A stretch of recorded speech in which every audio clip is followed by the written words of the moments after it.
Good morning, good afternoon, good evening, UK estate letting agency. And today you're joined by the UK's very best content writer, a man who's been around for a long time, Jerry Lyons. Thanks for joining me today, Jerry. Thank you. I'm gonna sort of step back and say I'm not the best. I'd like to think I'm one of the best, like you're one of the best. Okay. I can't take that title. I'm bestowing it on you. I'm bestowing it on you. All right, then I'll take it.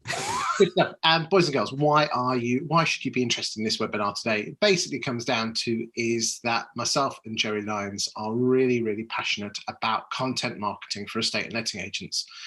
And today we want to talk about content marketing, and also at the end, for those of you that can be bothered to stop to the end, although what you could actually do is just skip the first 20 minutes and just go to the last 10 minutes or however long, we're actually going to teach you how to write an article, and we're going to give you a template, and we're going to give you the web links as well. How good's that, Jerry? I'm looking forward to that. I'm looking forward to it, and hopefully people get some value and help out of this. That's what it's all about. So the plan is that we are going to do a series of these. We don't know how often we're going to do them. I know every couple of weeks or every 2 or 3 weeks, whatever. And we're going to talk about the power of content marketing for a estate and letting agency and why it will attract you more landlords and more vendors. So, let's kick off. For those people that don't actually know, what do you think is content marketing, Jerry? For me, the definition would probably be stuff that is about sharing, not selling. So you're sharing helpful advice, you're sharing ideas, you're not selling a product, you're not selling your services, you're sharing solutions to problems and answers to questions that people have. So it's not advertising. Yeah, I can't disagree with the word sharing. My favourite word, there's the bin lorry. Hey, there you go. It's Green Bin Day today, by the way. So, it's very. As is Blue Bin Day today, recycling. Is it? Yeah, green for the cuttings. Mm-hmm. Yeah, but I like to use the word helpful. The thing is this: are you providing value? Are you providing, are you educating? Are you entertaining? Are you making someone's life better by them reading your content? And let's be honest, I think the biggest commodity which we have a lack of in this world is time. And if you think about it, none of us have enough time. And if you are expecting people to spend their most precious commodity, which is time, reading your advert, your sales pitch, well, I think that's quite selfish. Whilst if you can actually give them something that makes them a better human being or teach them something, I think that is the power of content marketing. Yeah. What isn't content marketing, Jerry? So just to expand on what you said there, because the word helpful is spot on. We've got a little formula we use, and it's called HITS, where we say the content needs to pass this HITS test, which is it helpful? Is it interesting? Is it trustworthy? So for with your content, you always quote the source of the, like the land registry or whatever it was, wherever you're getting your stats from, the different places. So is it trustworthy and is it sustainable? Because I think that's something we'll touch on. It's no good being a one-hit wonder. You want your content to be consistent. Interesting. Yeah, because how many times have you seen someone with a blog start a blog in 2017 and do 2 blog posts, and then you go back and, there's nothing. Actually, I think there's nothing. It's worse to have a blog that started and doesn't go than actually having no blog, isn't it? Yeah, 100%. Definitely the case there. You're better off not having a blog section than having an old blog section, especially if you've called it news and then somebody clicks on it and it's an article from 2018, 2019, 2020, or even early 2021. It's not news. It's old. Big tip for you: why don't you just go in and change the dates? Because on a lot of this software, you can change the dates. Yeah. Or don't date stamp it. That's what I've done with my stuff, because sometimes life gets in the way. So sometimes you might be 2 or 3 weeks behind the curve. So yeah. But you said there, Chris, what isn't content marketing? I think, and again, we use a little formula just because as we've discussed off air, as you diagnosed me with Alzheimer's, I forget stuff very easily. So we've come up with a formula called shite, basically. So that's when content is selfish. I was going to say that's no way to talk about Simon Well. Oh yeah. I do love Simon Ware, by the way. Yes, let's have that as a disclaimer. We do like Simon Ware. One of his hats is behind me. One of the kerfuffle hats above my head there. Selfish. Basically, the content is just advertising, basically, or it's just all about the agency. There's nothing to do with the community or anything else. Yeah, it's a bit like someone talking about themselves all night at the party. Exactly. It's a bad date. But, like bad content is like a bad date. They only talk about themselves. They're only interested in themselves and they only want to listen to themselves. So you got selfish, half-hearted. I think I've seen some agents start content, but they're doing it. They're dragging they maybe don't believe in it. And they do it half-heartedly. And you could just tell. Then you got impatient as well. I think people, and I know you talk about this and I'm a big believer in it. It takes time for the content marketing to work. Do you think that's I think, well, let's do the T first, and then we can work out which category most agents trip up on content. I think I'd say the tone. So when I say tone, what, as in Tone Loc? Tone Loc, good old Tone Loc, Funky Cole Medina. There we go. But no, the tone is normally to do with, it's a bit, it's estate agency sounding. So a lot of jargon's involved. The tone of it is not, I wouldn't say condescending, but it's too much. Like, I think good content writing is more of a conversation. It's a dialogue, not a monologue. So you don't want it to be like, I'm talking at you, I'm talking with you. You're communicating, not broadcasting. Exactly. And then the final, the E of the shite formula is erratic. And that kind of like what we've covered, where you've got a blog on Good Blog, but it's January 2019. Then your next blog is February 2020, and your third blog is whenever 2021. Okay. Now, why do you think it's humans? But why do you think most agents start it and then give up reasonably quickly? I think people give up stuff probably too quickly, and it seems to be a lot of people, and I know in my life, I've given up stuff. I thought if I'd have just kicked on a little bit more, I think I could have cracked it. I think that about my old removal business. If I'd really have cracked it. So I think it's maybe not getting the results they wanted straight away. So that's impatience. So I think it's linked to that why they give up. But I think now what they need to, I think the mindset, and I think it's changing in the estate agency, is it's no longer, content marketing used to be kind of like, oh, it's a nice to have. A bit like a website in the early days. Yeah, that's quite nice. And now content marketing is becoming a must have. And that's the way I think you need to approach it. You must have it. It's got to be a part of your marketing armory. I mean, it's kind of the difference between marketing and sales. Marketing is the stuff that attracts people into your funnel. And then once they're into your funnel and they're actually paying you attention, paying you with something very valuable, which is their time. I know you want them to pay you with their money, but you'd have to get them to pay you with their time first. Once they're prepared to pay you with their time, that is when you can hit them with a different type of marketing message, which is a sales message, not a marketing message, which it gets them over the line. Where I think a lot of agents go wrong is that A, they don't know the difference between a marketing message and a sales message, and two, they hit them at the wrong times. It's a bit like you've got to woo them in first, when we were out on the pool on the 18 years old, out on the pool, sharking away as you do. You do not go up to the pretty girls in the pub and say, hey, up, get your coat on, you've pulled. You've got to woo them a bit, haven't you? And once you've wooed them, then you can say, get your coat on, love, you've pulled. Yeah. Okay. Yeah, it's a good analogy. It's the same with landlords and vendors. You see, do people do business with people they don't trust? No. So you have to, the way I look at it is that I think we're all guilty of focusing on the outcome, when in reality, we should actually be focusing on the process to get the outcome. Yeah. Which is funny that, because a lot of the top leading sports people, elite performers say that. Focus on the process, not the result. So if I think it was a 100-meter runner, I think it was 200-meter runner, Michael Johnson, famous runner, was talking about when he when he got down on the blocks of a race, he'd always think about what he had to do during the race, not about the end, not about winning, but he knew if I have a good start and if I come out of a transition phase where it means he stands up at the right point, if I get my arms and legs and my breathing, all this process, then he'd get the result. And I think it is, like you say, I think it's a bit of that in content marketing where if you keep doing the right things, you will get the results, because me and you have clients, we've got shared clients, we've got different clients, but we know people, estate agents, that a considerable amount of their business comes through their content marketing. The problem is it's like planting seeds.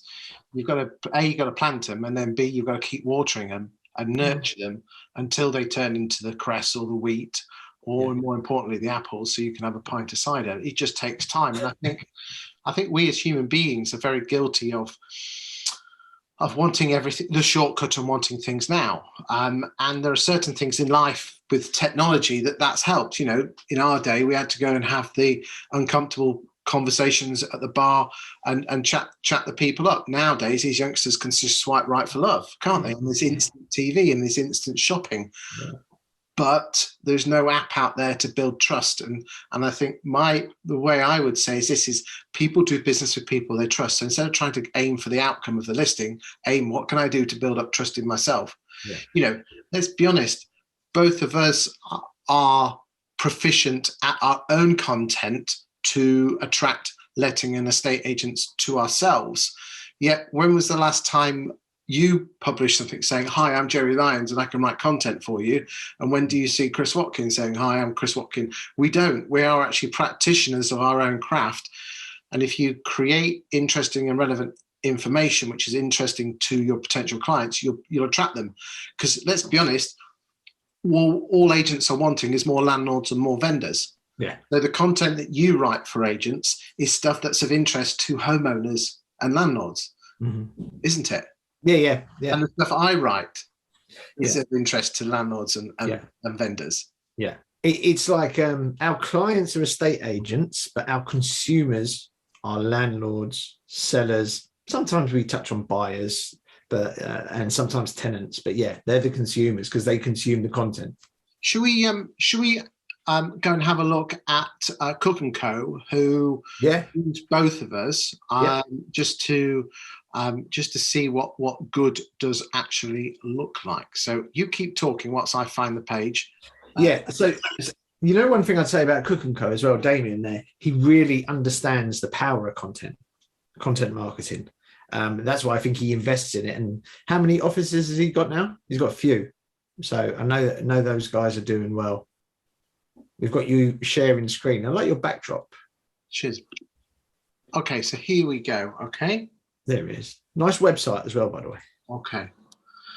So what we're looking at now is content which he puts out. Now, it's all very good just putting it onto your blog website, but if people aren't coming to your website to look at it, you could have gold, but no one knows about it. Yeah. That's another story for another day.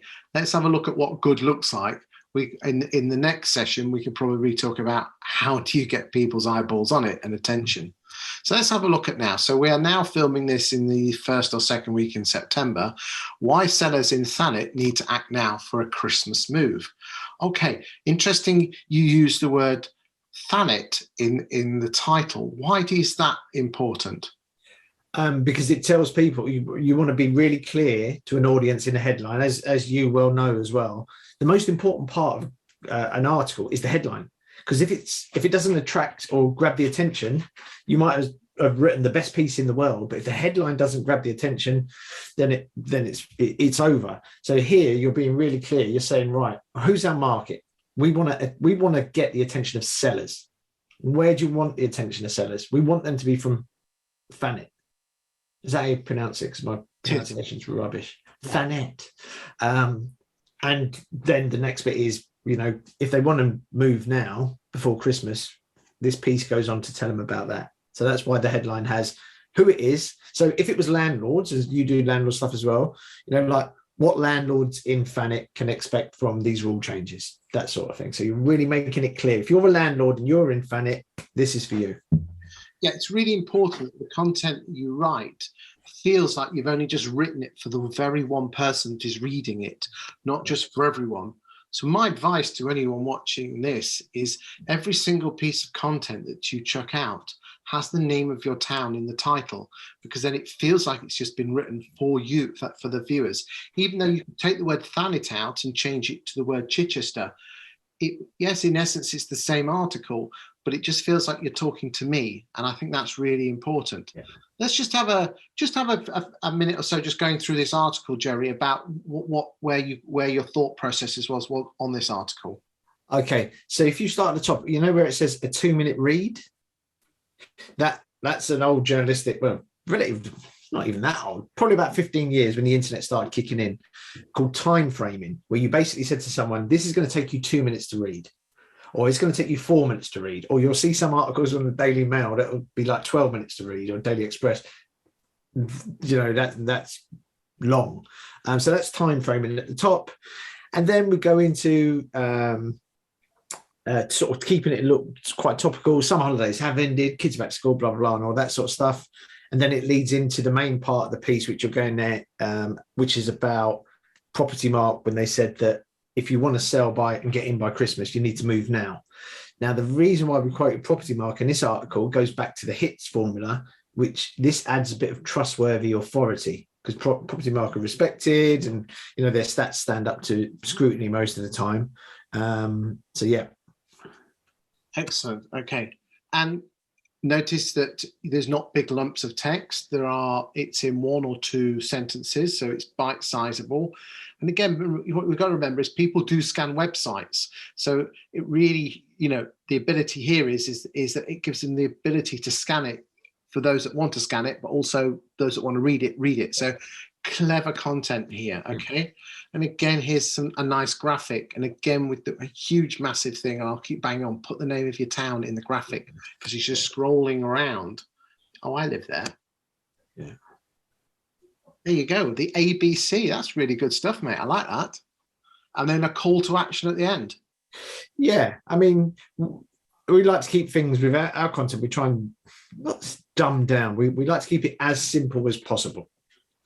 As easy to digest as possible would probably be the best way. Okay. So here's another one. Why is rental property in Thanet a good investment? And then we sort of follow, you'll see you'll see in bold low numbers of properties. That's a sub-headline, and that just breaks up the content and lets people know what's to follow. Contrary to opinion, you know, it's I wouldn't say it's formulaic, but there is a way of doing it, which is bosh, bosh, bosh, bosh, bosh, which is proven to work because me and you both use a similar technique, and as do other content writers that know their stuff as well. Good stuff. Okay, so Broadstairs homes asking prices up by 2%. So this is one of yours. So that's a good headline. For me, that's a good headline, because if I've got a house in Broadstairs, I'm interested straight away. You know, that was why. It's funny enough, I'm not sure whether the papers do it now because I don't really read the newspapers, more online. But when I was training locally, we always, every 3 months, we'd have a front page of the local paper that would be about property prices. Well, you can guarantee that the Daily Mail once a month will do house prices, because that's the date that the Halifax Price Index comes out. Yeah. And you know why they do it? Because their demographic nearly all own their home. If you read the Daily Mail, you're probably a homeowner. That's their rationale. Again, talking about stuff that people are interested in. Yeah. They're not interested in you, your agency, your market share, what you've done, and how awesome you are. They're interested in themselves. They're not interested in your service. They're interested in what your service can do for them. And again, it's all about someone who isn't even thinking of selling, is not considering whether they should choose an estate agent based on whether they go on Rightmove or Zoopla. The first thing you have to do, again, is woo them by talking about stuff that they're interested in, and every homeowner is interested in the value of their own home. Yeah, every homeowner. Yeah. So again, very similar to Jerry's in terms of big, lumpy stuff that if you wanted to read it, you could. Yeah, I like these. They're almost like pull-out quotes, these big average asking prices. Bang, then you can't miss that. And like you said, if you're scanning, you're going to notice these key things. So I like that, these key points. Nice graph. So again, good content which is relevant and local and interesting. Now, there's a school of thought is longer or shorter the better. And to be honest with you, short content is the best, long content is the best, medium content is the best. I think the most thing is this is different people like different types of content. That's why an awful lot of people use both Jerry and myself for the content, because Jerry tends to produce a lot more content but shorter pieces, whilst mine tend to be a little bit longer. Yeah. So our stuff is probably always around 400, 450 words, our written stuff, which is about a 2-minute read. I think most people can read 200 words a minute. Okay, what's mine? I tend to be around the 700 to 900 mark, but so that would be too much if you were pumping out 3 articles a week, but good if it's once a week. And what I'd say is this: it's all about, as I said, creating great content which doesn't talk about yourself or your firm, but talks about what the punter's interested in. Anything else that you want to talk about? I mean, interesting. Notice that there's no comments or likes on this. What's your thoughts on that? I think 2 things. I think some agents say, well, I didn't get many people commenting on my page or anything like that. It's not there. This is there for somebody who's clicking through. And what I think why you've chosen Damien so well is he's got an array of different content. So there's something there that will capture someone's attention. So the fact that you haven't got any likes or comments, it's irrelevant, because I've had people say to me, I've been following your stuff for ages. I'd want to have a chat about like working with you or finding out what you do. And I've never, ever noticed these people make a comment. And so you just never know. It's a bit weird. They're in the background just looking. Yeah. But also what you've got to remember as well, this content, like we both produce here, your piece and my pieces, Damien can email them all to his database. He can put them on his social media. Do you know? So it's not just you put them on your website, that's great. But don't forget email marketing. Luke Sinclair, Knightsbridge Estate, he turns our stuff into our joint stuff, because he's another joint client, into newsletters, printed newsletters. So good content has a multiple uses across different platforms. And probably make a note of this, Jerry, because you know damn well I'm not very good at remembering things, and neither are you, because you've got Alzheimer's as well. Yeah, thanks for that. And let's talk about how we, in the next webinar, the best ways to distribute the content in the right places, emails and social media. Okay, right. I've written it down. I've written that down. That's how professional I am. I won't be able to read my writing back, and I'll forget where I put this bit of paper. You are a consummate professional, my friend. And I like to think so. In all ways. Okay, so we promised the boys and girls out there that we would have a bit of a tutorial at the end. Yeah. And are you ready for this? I'm ready. Yeah, because I'm ready. I'm interested. Okay. So for those of people that don't know, basically let me just pull up the just keep talking, Jerry. There we go. New share. New Haven, near me. Yeah. Why didn't you choose my town again? Seaford. Okay. Right. Okay. So today, hopefully in about 10 minutes, I'm going to teach everyone how to write this article. And what I will do is I will provide the web links to where the information comes from. And I will also provide a downloadable template that people can download. And then all they have to do is watch this video, go onto the web links that we're going to produce, and write their own articles. How does that sound? Perfect. Right then. Okay. So, Jerry, you live in Seaford, which is on the south coast of England. Yeah. And the town next door is New Haven. So New Haven, pretend that I'm a New Haven estate agent, and I'm going to talk about the New Haven property market. Okay. So my purpose of this content is I want to attract landlords to my letting agency. So what we've almost got to do is think to ourselves, right then, why would someone actually be deciding whether to buy in New Haven or Seaford on whether to buy a buy-to-let property? And it's probably going to be somebody who lives in a town or a village between 2 locations, which sounds about right, doesn't it? Yeah. So therefore, if let us just pull this up. Okay, so this is the article. Hold on. Okay, yeah, hold on. There we go. I'm going to pull it up. So The town that I'm going to look at is, so where it says your town, I'm going to use that as, I'm going to call that, that's going to be New Haven. So I'm going to type in the word your town, and I'm going to change it to replace New Haven. What is New Haven like, by the way? It's seen as a bit rough compared to Seaford, but I think it's up and coming. I think it's probably a really good. I know you've just done this as an example. We are actually thinking of buying a buy-to-let there, so this would be really interesting. Okay, and our neighbouring town is Seaford. Okay, that's brilliant. Seaford is brilliant. Absolutely great place. Very posh people from Seaford. I wouldn't accept anything less. Okay, so here we go. New Haven versus Seaford property market, which is the best? A landlord with a small property portfolio came into our office on. So where would you say your office is? Is it on Blog Street? Yeah, Blog Street. Okay. He lives between Seaford and New Haven, in village between New Haven and Seaford. So the village between New Haven and Seaford, just have a quick look on the map, would be Bishopstone. Yeah, Bishopstone, yeah. That is posh. Yeah, so therefore you would expect that, wouldn't you? Okay. Yeah. Okay, and has buy-to-let properties in both towns. He wanted to ask our opinion on where he should buy his next buy-to-let property. In Seaford, the average value of a property is. So how do we get the average value of a property in Seaford? What we do is we go to Zoopla. Okay, we click on the word house prices, click on that, type in the word Seaford, and it brings you up this screen here. Let's just pull that screen up now. Hold on. So this is Zoopla.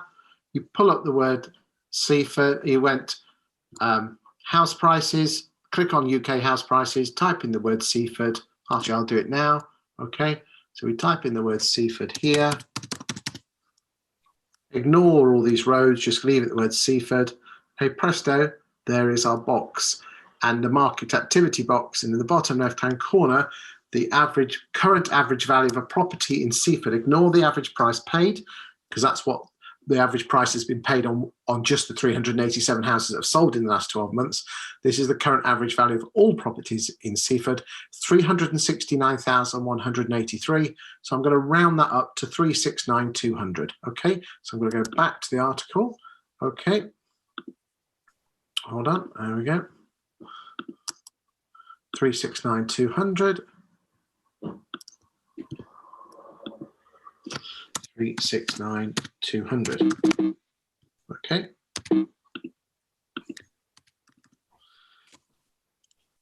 Next, I need to work out what the average rent is in Seaford. Okay. So what I do, I've supplied the link to you, and it brings you up this, which is called the area guide. So again, the web link, which I will provide when we publish this video, and I will also, when Jerry supplies it, the link will also be in there. This is called the area guide page on Zoopla. You scroll down, and hey presto, there is the average rent, £1,177 per month. Okay. Can I go back? Is it showing the word? Is it still I've got the word. I'm looking at the Word document. Lovely, because Greece is the word. Okay. Okay, so that's Seaford, right? Yeah. Next, in New Haven, an average property is, so it's going to be a bit cheaper, isn't it? Yeah, will be. Well, it definitely will. I don't know how much, but it should definitely be not a lot cheaper. Yeah, a fair bit cheaper. It's, okay, so again, can you see the Zoopla screen now? Not now. I can just see the Word screen. Hold on.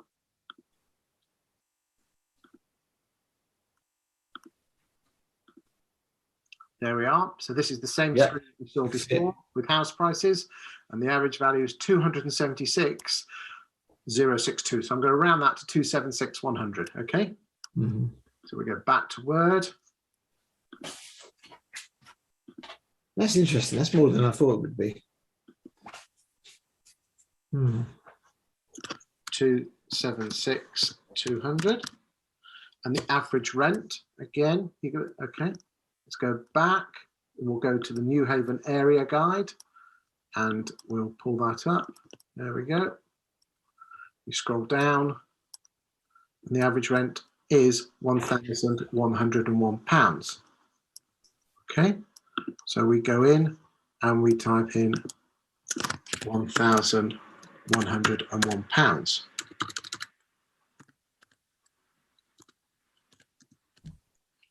So therefore, we can now work out the yield in both areas. Okay, so therefore, let's start with Seaford to work out our yield. We start off with £1,117. We times that by 12 to get the annual rent, which is 13,404.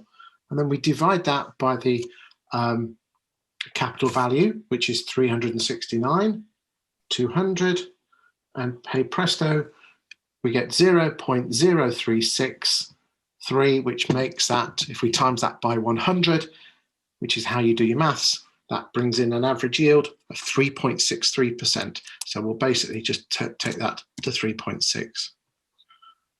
So that's not a very good yield, is it? Forgive my ignorance. I'm just curious. Exactly. So therefore, it is, we've got them on the hook. Okay. Yeah. Right. Let's now work out what New Haven is. So New Haven is 1,101 times 12, 13,212, divided by 276,200 gives us 0.04. So we times that by 100, and that gives us 4.7%, which is what it says there. Yet yield is not the only way to earn from your buy-to-let investment. You can also earn money from the growth in the value of your buy-to-let property. Is this on the Word document? I'm looking at the Zoopla screen. Still. There we go. So there we go. So I put the 3.6 in, I put the 4.7. Yet yield is not the only way you can earn it from your buy-to investment. How can you also, your property values? Wow, look at that. Right, so property values in Seaford, okay? So now, what Zoopla allows us to do is look over the last year, 5 years, 10 years, and 20 years, okay? So let us pick 10 years as an example. So let us find out what has happened to prices in Seaford in the last 10 years, and what has happened to New Haven prices in the last 10 years, okay? So now we go back to Zoopla. Can you see Zoopla now? Yeah, I can see Zoopla area guide for New Haven, East Sussex. Now we come back to this screen, which is where we got what the average value was today. Where it says market activity, a drop-down menu there, change 12 months to 10 years. Property values in Seaford have gone up by 45.8. Let us go. Let us go and look at what's happened to New Haven prices in 10 years. 50.2 or 50.3. Right, I guess. Oh, that's so interesting. So 50.3. There you go. That's so interesting. There you go. So 45.9 versus 50.3. So we go back to our Word document.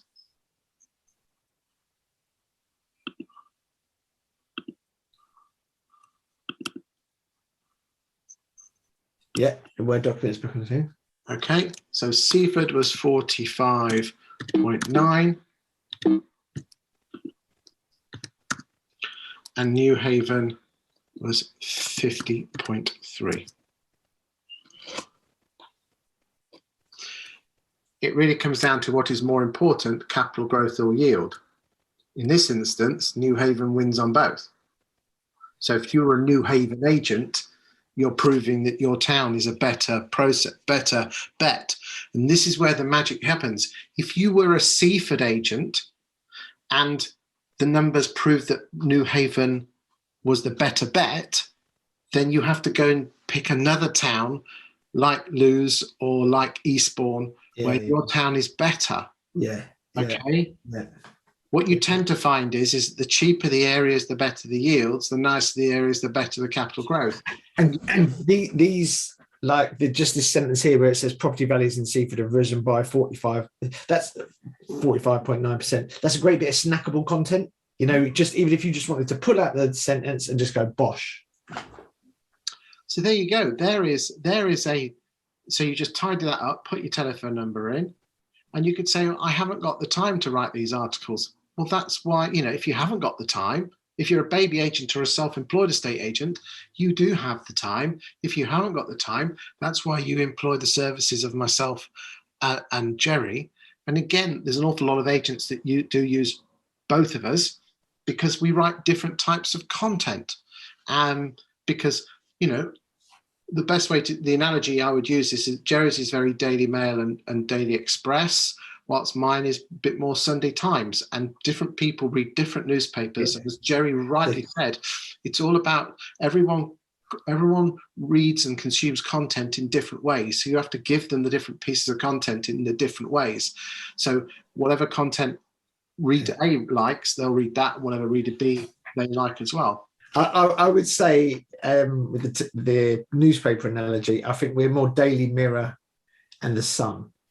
And I'll explain why. Because we are shorter form. So if you look at the articles in the Daily Mail and the Daily Express, they're longer. But the reason why they're longer is because their demographic reader is retired or got a bit more time on their hands, where the Daily Mirror or the Sun is really short and snappy. One of the things the Sun I've got a friend who was a Sun reporter for a number of years, and on their initial training course, they were told you have to be able to explain rocket science to a 7-year-old in 4 paragraphs. That was one of their things. So to simplify it without sort of dumbing down. But this is a really interesting article, but it does prove the point because it's localized to me. So if it was your body language that was leaning in, that's interesting. If I was talking about Chichester, you'd be laid back. I wouldn't care. But I think again, it comes down to some people say, well, I've done these articles, and you have to be consistent, because at one point there will come a time when you're getting your content out there that the piece of content that you've done doesn't matter what it's about, but it will be relevant to that one person. So now this is relevant to me because me and Wendy are looking to buy a buy-to-let locally. And I've said, you've pretty much proven what I instinctively knew, because I've got estate agent clients around here, that New Haven was the better bet. Yeah. See what you could, but again, if you were a Seaford agent here, because how can I say New Haven is a little bit more working class, one angle that you could have played on is you could have said anecdotal evidence suggests that void periods are much lower in Seaford compared to New Haven. So therefore, what you've got to ask yourself is what's more important? A higher yield and slightly better capital growth, but with more tenant changes, and less void, but more void periods. Okay, so even if the numbers don't stack up, you can always add in the magic thing is this is.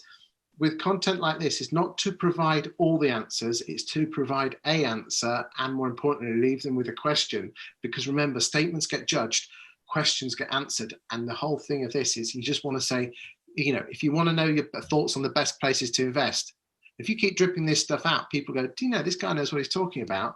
I might just give him a call. And that's the purpose of this content. It's not designed to get someone to give you a set of keys saying, here's my rental property. It's designed to get people to talk to you. So you can build a relationship, get them to know, like, and trust you, and eventually you'll get the business. And that's an interesting point, because I think we've moved on from purely marketing used to be call to action, always have a call to action, where now marketing's moved on to asking for call to conversation. Let's have a chat about this. Don't just go and do this, visit our website. Let's talk, ask me a question, pick my brains, this sort of thing. So that's the call to action. It's a softer call to action. Yeah. So there you go. Anything else you want to say before we wrap this up? I want to say, I've shown you this off air, I've got cake to eat after this. I'm going to have a cup of tea. It's a little bit of marble cake. Cup of tea. And a bit of marble cake. Pardon? Kipper tie. Oh, a kipper tie. Kipper tie. You know what? I haven't worn a tie. I'm trying to think of the last funeral I went to. I haven't worn a tie in ages. I'm not a tie person. Yeah. Not ties in the country. Not racist. I just want to put that out there. Love ties. Yeah. And I hope you enjoy your marble cake. I will. I'm looking forward to our next instalment. Boys and girls, I hope you've enjoyed this. Jerry and I, we are competitors, but more importantly, we are damn good friends. And quite interestingly, we do actually recommend each other, because we are very, very passionate that you should only have one agent in one location for your services. And because we trust each other enough, we do recommend each other. If someone contacts and says, could you use in this town? We say, no, but Jerry might be able to. Well, I think that's really important, because you don't want to look at Pratt and be repeating the same content to the next door neighbours in the high street. It's probably the most important thing, I think, because if me and you are agents in the same town and we use that article that you've just sent out, or an article that I've just sent out, people are going to go, well, they're copying each other. Or what, are they the same company? Or it will confuse them. So if agent A and agent B are doing the same thing, the winner is agent C if they can create something that's not the same as agent A and B. So there you go, boys and girls. I hope you've enjoyed it. When Jerry and I fancy getting together, we'll do another session like this, and we'll do another tutorial. We're not sure if it's going to be Jerry or my own, but Jerry and I will sort that out between us before the meeting. Thank you for your time and effort today. I hope you've enjoyed it. It's been valuable and interesting, and we look forward to seeing you next time. So, Jerry, you say the last words. Over and out. I'm off to eat a cake. You lucky swine. On that note, thank you very much. Cheers.